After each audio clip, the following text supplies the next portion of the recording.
नमस्कार, मैं विभा उपाध्याय आप सभी दर्शकों का अन्नदाता कार्यक्रम में स्वागत करती हूं। किसान बेहद परिश्रमी होते हैं। वे खेतों में जी तोड़ मेहनत करते हैं, जो अनाज, फल और सब्जियां उगाते हैं। हमारे देश की अर्थव्यवस्था का लगभग समूचा भार इन्हीं के कंधों पर है। ऐसे ही भारतीय किसानों को खेती बाड़ी से जुड़ी हुई बहुत सी नई, रोचक और लाभकारी जानकारियां देने के लिए हर रोज सुबह हम आपके साथ होते हैं। तो चलिए, कार्यक्रम शुरू करने से पहले देखते हैं क्या है अन्नदाता के आज के कार्यक्रम में। समन्वित खेती कर रहे किसान से मुलाकात।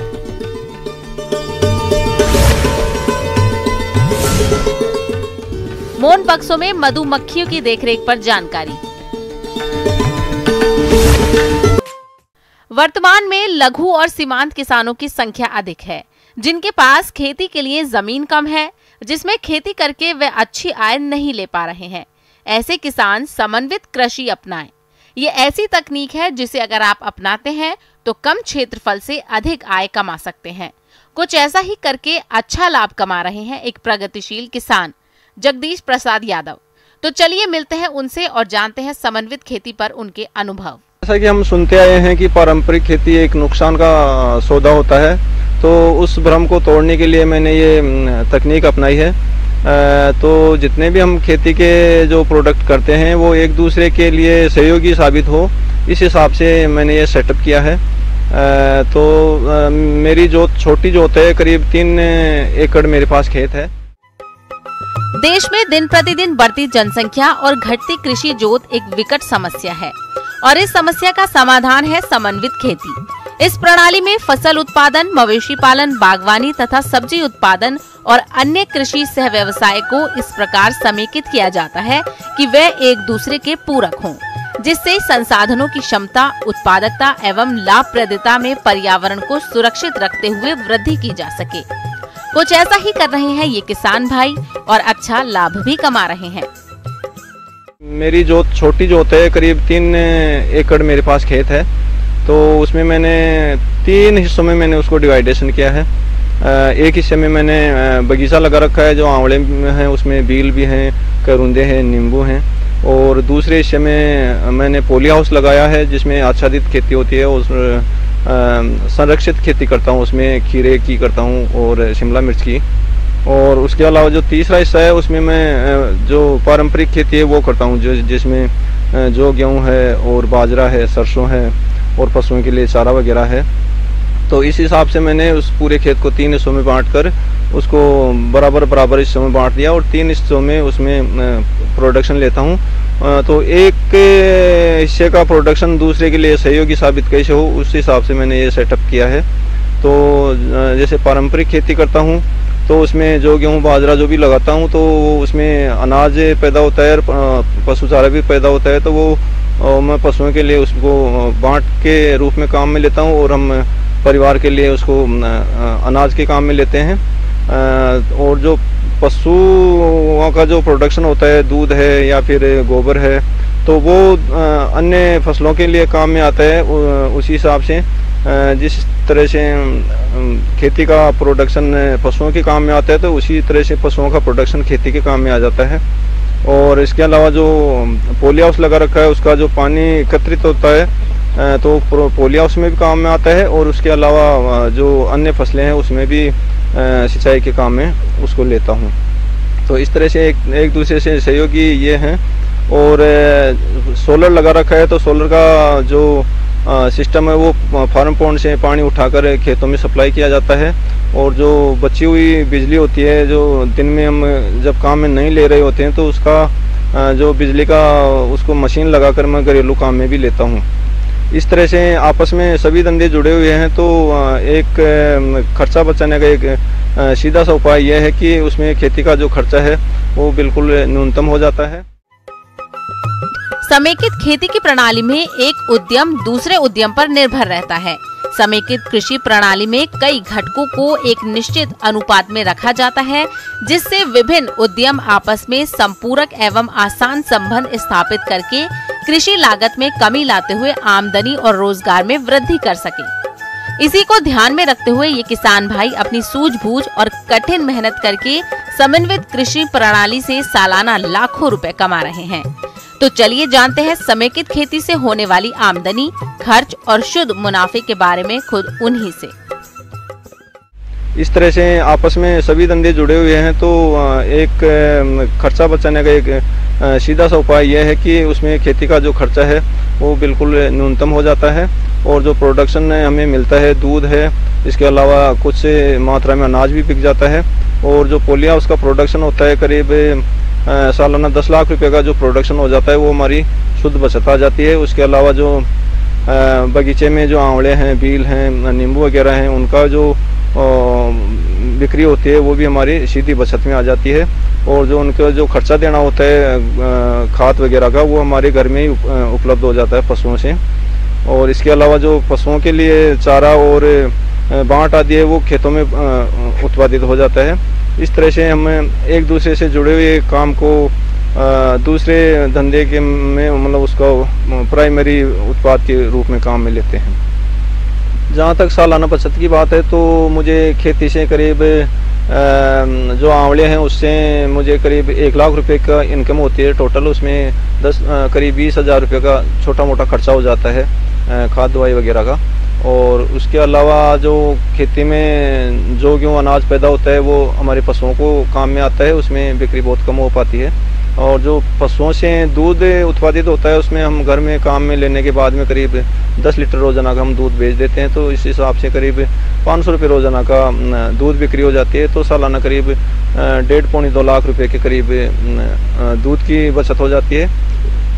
उसके अलावा जो छोटे पशु वगैरह तैयार हो जाते हैं तो उनकी भी बिक्री हो जाती है। करीब 2-2.5 साल से एक छोटी जो बछड़े पार्टी वगैरह होती हैं तो वो तैयार हो जाती हैं।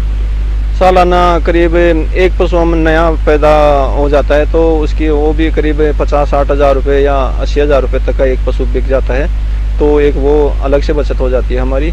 इसके अलावा जो आंवले हैं उनमें करीब 1 लाख रुपए की जो बिक्री होती है उनमें करीब 20,000 रुपये का खर्चा हो जाता है, 80,000 रुपये उसमें भी बच जाते हैं। उसके अलावा जो पोलिया उसका जो बिक्री होती है वो खर्चा काटने के बाद में करीब 10 लाख रुपए की हमारी सालाना बचत हो जाती है पोलिया उससे। कुल मिला के करीब 12 से 13 लाख रुपए की सालाना बचत हो जाती है एक छोटी सी जोत में। 12-13 लाख रुपए में शायद ठीक है, तो पारंपरिक खेती में इतनी कमाई करना बहुत मुश्किल होता है। तो थोड़ा सा के आधुनिक सोच से अपनाने के बाद में ये थोड़ी सी बचत होना स्टार्ट हुई है। किसान भाइयों, अभी तक आपने खेती से जुड़ी हुई बहुत सारी उपयोगी जानकारियां देखी। अब लेते हैं एक छोटा सा ब्रेक, जल्द लौटेंगे और कार्यक्रम में आगे भी है खेती बाड़ी से जुड़ी हुई बेहद महत्वपूर्ण जानकारियां, तो बने रहिए हमारे साथ।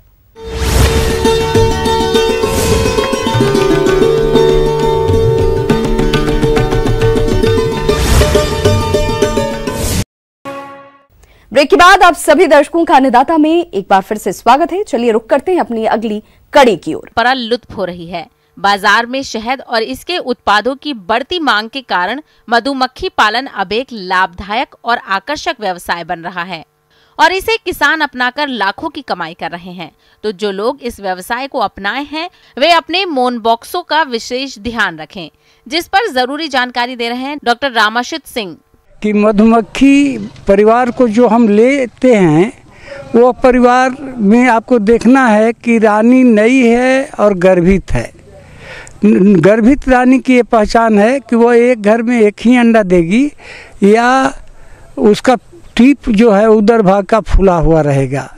नई रानी है, इसकी पहचान ये है कि उसका उदर भाग गोल्डन कलर का होगा, सोना के रंग का होगा। जब मधुमक्खी परिवार को ले जाते हैं उसके पहले उस स्थान का चुनाव कर लीजिए कि कहाँ रखें। उसे यही देखना है कि मधुमक्खी के बक्से का निकास द्वार पूर्व या दक्षिण की तरफ होना चाहिए और मधुमक्खी बक्सा जब वहाँ अपने पहुंचा दिए तो थोड़ी देर, आधा घंटा 1 घंटा के बाद ही उसका गेट खोलें ताकि मधुमक्खियाँ अस्थिर हो जाएं। उसके बाद आपको देखना है कि शुरू में तो मधुमक्खियों को पता नहीं है कि किधर उसका भोजन स्रोत है, तो 2 दिन 4 दिन तक उसको चीनी की चाशनी कृत्रिम ढंग से बनाकर 1 किलो पानी और 1 किलो चीनी को थोड़ा गर्म करके ठंडा करने के बाद प्लास्टिक के गिलास में खरपतवार देकर अंधेरा होने के बाद देना चाहिए। हम लोगों ने पाया है कि मधुमक्खी के बक्सा को स्थानांतरण करते हैं एक जगह से दूसरे जगह, तो उसमें भोजन एकत्र करने की क्षमता बढ़ जाती है। तो कम से कम साल में लंबा या छोटा स्थानांतरण जरूरी है। अगर भी कोई भी रोग लगा हुआ है तो उसका नियंत्रण कीजिए, और नहीं तो एक होता है डमी बोर्ड होता है, डमी बोर्ड लगा देने से भी मधुमक्खियों का उत्साह बढ़ता है और घर को गर्म और ठंडा करने में, तापक्रम बनाए रखने में सहायक होता है। शहद उत्पादन में आई कमी केवल पर्याप्त परागण की कमी की वजह से ही नहीं होती, बल्कि इस गिरावट की एक बड़ी वजह कीटों का प्रकोप भी है। मधुमक्खियों को कुछ जीव जैसे मेंढक, चिड़िया, छिपकली, गिरगिट आदि भी नुकसान पहुंचाते हैं। ये जीव मधुमक्खियों को पकड़कर खा जाते हैं। इसी तरह से कई प्रकार के वर्प भी मधुमक्खियों को पकड़कर मार देती हैं। कभी कभी तो इनके प्रकोप से मधुमक्खियों की पूरी कॉलोनी तक नष्ट हो जाती है। इसी प्रकार चींटियां मधुमक्खियों को पकड़कर मार देती हैं, साथ ही छत्ते में लार्वा और शहद को भी खा जाती हैं। बीमारी से बचने के लिए हम लोग क्या करते हैं कि फॉर्मिक एसिड दवा, हमारे यहाँ एक ही समस्या है, माइट की समस्या है। माइट की समस्या में से निपटने के लिए जरूरी है कि तलपट को 15 दिन पर सफाई करते रहें। और दूसरी बात यह है कि फॉर्मिक एसिड का प्रयोग करना चाहिए। 5 ml फॉर्मिक एसिड 15 दिन के अंतराल पर देने से माइट का रोकथाम हो जाता है। अंत में मैं इतना ही कहना चाहूँगा कि अगर सफल मधुपालक बनना चाहते हैं तो 2 बातों पर विशेष रूप से ध्यान दीजिए। पहला कि 2 कमज़ोर परिवार के बजाय एक मजबूत अच्छा। कमज़ोर परिवार होने पर उसमें रोग ज़्यादा लगता है, दुश्मन उसको तंग करते हैं, तो उसको मिलाकर मजबूत बनाकर रखना चाहिए। आज जब बसंत काल आए, बढ़िया समय आए, तो ठीक है, उसका बंटवारा करके बक्से को बढ़ा देना चाहिए। दूसरा इसका ये है कि यथासंभव आप प्रयास कीजिए कि ऐसा न हो कि कोई परिवार बहुत मजबूत हो और कोई बहुत कमज़ोर हो। तो इसके लिए बहुत कमज़ोर और बहुत मजबूत के बीच में गैप रखने के लिए है कि ब्रूड वाला जो छत्ता है, सप्ताह में एक बार एक बक्से से निकाल कर कमज़ोर बक्सा में दें, तो प्रौढ़ मक्खियों की संख्या बढ़ने लगती है कमज़ोर में, तो मजबूत और कमज़ोर में गैप कम रहता है। अगर ऐसा आप करते हैं तो जैसे लूट मार की समस्या से आप निपट सकते हैं, नहीं होगा। माइट के प्रकोप की स्थिति में 85 mg फॉर्मिक एसिड का उपयोग रुई के फाहे में एक लकड़ी की मदद से लपेटकर बक्से में रख देना चाहिए,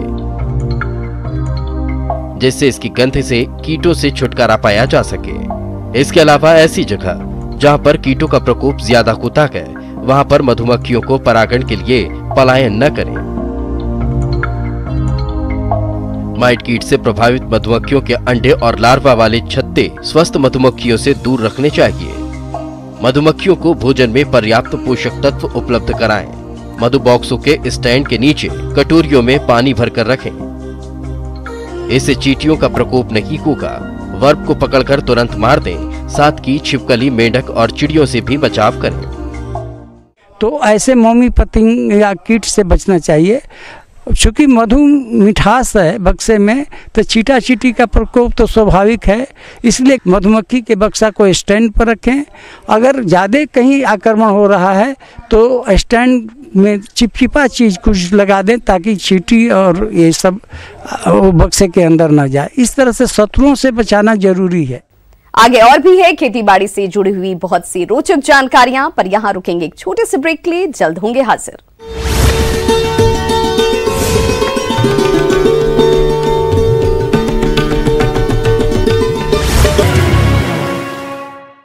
ब्रेक के बाद एक बार फिर से आप सभी दर्शकों का अन्नदाता कार्यक्रम में स्वागत है। बढ़ते हैं अपनी अगली प्रस्तुति की ओर।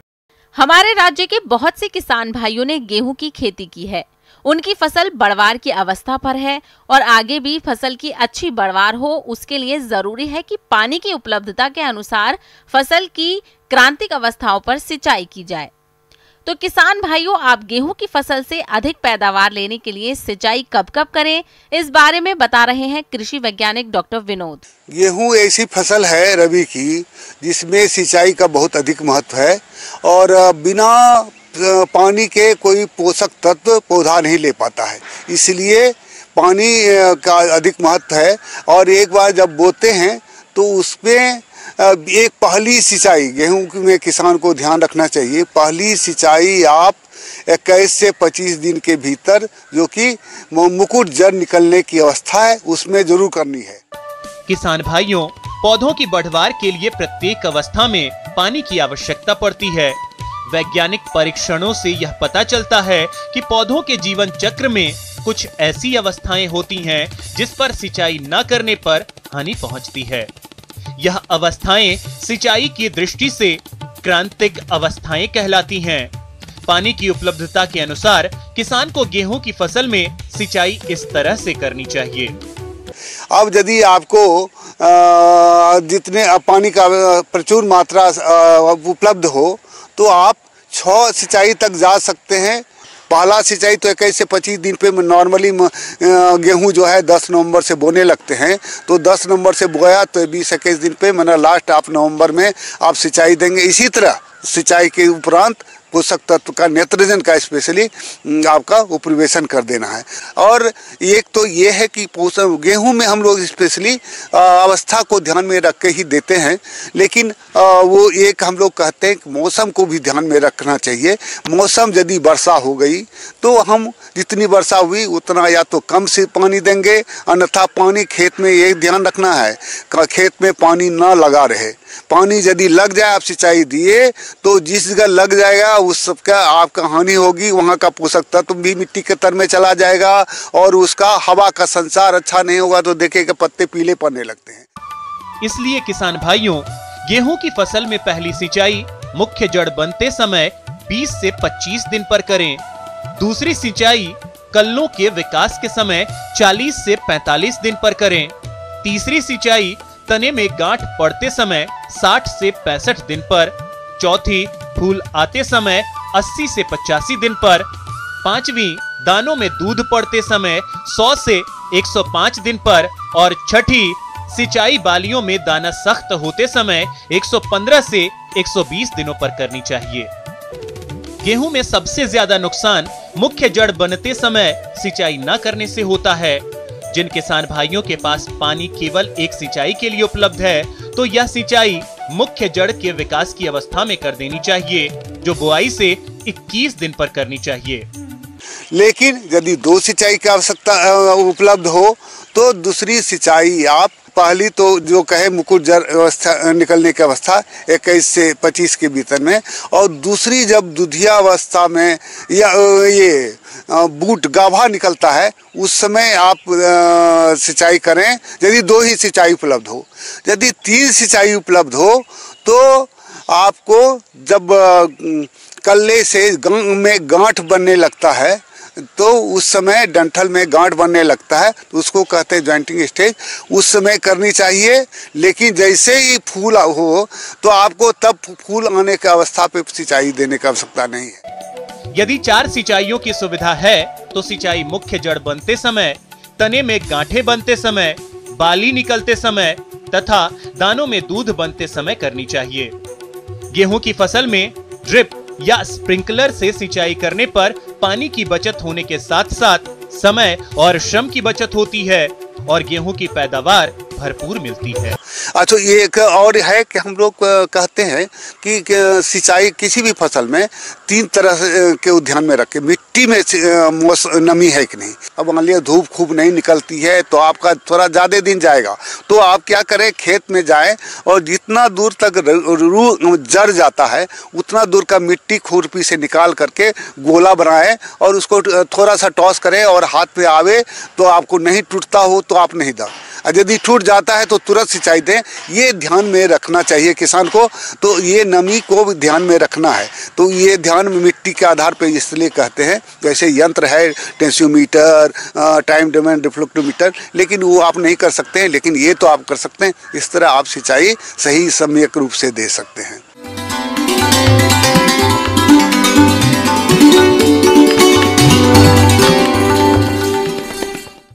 अन्नदाता हेल्पलाइन निशुल्क फोन संपर्क सेवा के माध्यम से आपके द्वारा पूछे गए प्रश्नों में से एक या दो महत्वपूर्ण प्रश्न को हम अपने कार्यक्रम में शामिल करते हैं और इसी के तहत आज का चयनित प्रश्न और उसका जवाब इस प्रकार है। अन्नदाता निशुल्क फोन संपर्क सेवा के माध्यम से पूछे गए प्रश्नों में से आज हमने जिस प्रश्न को कार्यक्रम में शामिल किया है उसे पूछा है ग्राम चाली, जिला उदयपुर के कृषक मंगल सिंह ने। आप आम के बाग में गुच्छा रोग की रोकथाम के बारे में जानकारी चाहते हैं, तो मंगल सिंह जी आपकी जानकारी के लिए प्रस्तुत है कार्यक्रम का ये अंश। भाई, आम के पेड़ में देखेंगे कि अब मंजर आने वाली अवस्था आनी शुरू हो रही है, तो इसमें जो पौधे आम के जो पेड़ हैं उसमें दो तरह की समस्या प्रमुख रूप से आती हैं। एक है कि मैंगो माल फॉर्मेशन। मैंगो माल फॉर्मेशन ये दो अवस्था में होता है, एक तो वेजिटेटिव अवस्था में, दूसरा फ्लोरल अवस्था में। तो देखिएगा कि जो पुष्प का गुच्छ होता है ना, गुच्छ में बनना शुरू होगा जब पुष्प वाले अवस्था में, और जब कली खिल निकलता है तो एक जगह आपको, एक ही जगह गुच्छे में आपको कली मिलेंगे। इस बीमारी का मुख्य लक्षण ये है कि इसमें पूरा बौर फूलों का एक ठोस गुच्छा बन जाता है। इस रोग में पेड़ों की शाखाओं व फूलों की बनावट खराब हो जाती है। नई शाखाएं व फूल गुच्छों के रूप में बदल जाते हैं। शाखा गुच्छा रोग अधिकतर नर्सरी के छोटे पौधों में पाया जाता है, लेकिन बड़े पेड़ों पर भी यह रोग देखा जा सकता है। पुष्प गुच्छा रोग में सारे फूल गुच्छों का रूप धारण कर लेते हैं। बाद में कभी कभी इन गुच्छों में से छोटी छोटी पत्तियां ठीक तरह से निकल आती हैं। इन गुच्छों में फल नहीं आते। तो कली जो होता है तो ये आपको वेजिटेटिव स्टेज में हो गया, और पुष्प का जो गुच्छ दिखेगा तो ये मंजर जब आते हैं तब दिखते हैं। और जो इस तरह के संक्रमित जो आपके इन्फ्लोरेसेंस होते हैं उसमें आपको देखिएगा कि फल नहीं बनते। तो इसके कारण जो है, समस्या जो है, इसके कारण बहुत सारे गिनाए गए। फाइनली अब ये प्रूव हो गया है कि ये एक फफूंद है, फ्यूजेरियम मोनिलिफॉर्मी सब स्पेसीज सबग्लूटिनेंस, एक फफूंद के कारण ही होता है, और इसके कारण ही इस तरह की समस्या आती है। तो अब इसमें है कि जो आप ऑर्चार्ड है उसका मैनेजमेंट करने के लिए आपको नियमित रूप से जो अपना पेड़ है उसका ट्रेनिंग और प्रूनिंग करना पड़ेगा। बीमारी का नियंत्रण प्रभावित बौर और शाखाओं को तोड़कर किया जा सकता है। पौध हमेशा स्वस्थ पौधों से ही तैयार करनी चाहिए। रोग लगे भागों को काटकर नष्ट कर देना चाहिए। अक्टूबर के महीने में 2 ग्राम अल्फा नेफ्थलीन एसिटिक एसिड प्रति 10 लीटर पानी में मिलाकर छिड़काव करने से उपज बढ़ाई जा सकती है। उसके बाद दूसरा है कि मैंगीफेरिन जिंक या कॉपर चिलेट, मैंगीफेरिन जिंक या कॉपर चिलेट, इसका भी आपको स्प्रे करना पड़ेगा। और तीसरा है एक्रिसाइड जो है वो 3 बार आपको डालना पड़ेगा। एक तो प्री बड स्टेज है, एक प्री ब्लूजम स्टेज है, इस तरह से 3 अवस्था में आप डालिएगा, और फ्लावरिंग स्टेज है। तो आप इस तरह से अपने जो माल फॉर्मेशन वाली समस्या है इससे अपने पेड़ को बचा सकते हैं। धन्यवाद। किसान भाइयों, अन्नदाता आपकी सेवा के लिए संकल्परत है। कृषि संबंधित समस्या और सुझावों के लिए आप हमें इस पते पर संपर्क कर सकते हैं। प्रोड्यूसर अन्नदाता, news 18 Rajasthan, Ramoji film city, Hyderabad 501512। साथ ही आप हमें ईमेल भी कर सकते हैं। हमारा ईमेल आईडी है p18annadatarajasthan@news18.com। इसके अतिरिक्त आप हमें निःशुल्क हेल्पलाइन नंबर 180041921555 पर सोमवार से शनिवार सुबह 10 से शाम 4 बजे के बीच संपर्क भी कर सकते हैं। किसान भाइयों, अब समय हो रहा है आपसे विदा लेने का, तो हमारी अन्नदाता टीम को दीजिए इजाजत। कल फिर से होगी आपसे मुलाकात कृषि संबंधित कुछ और महत्वपूर्ण जानकारियों के साथ। नमस्कार।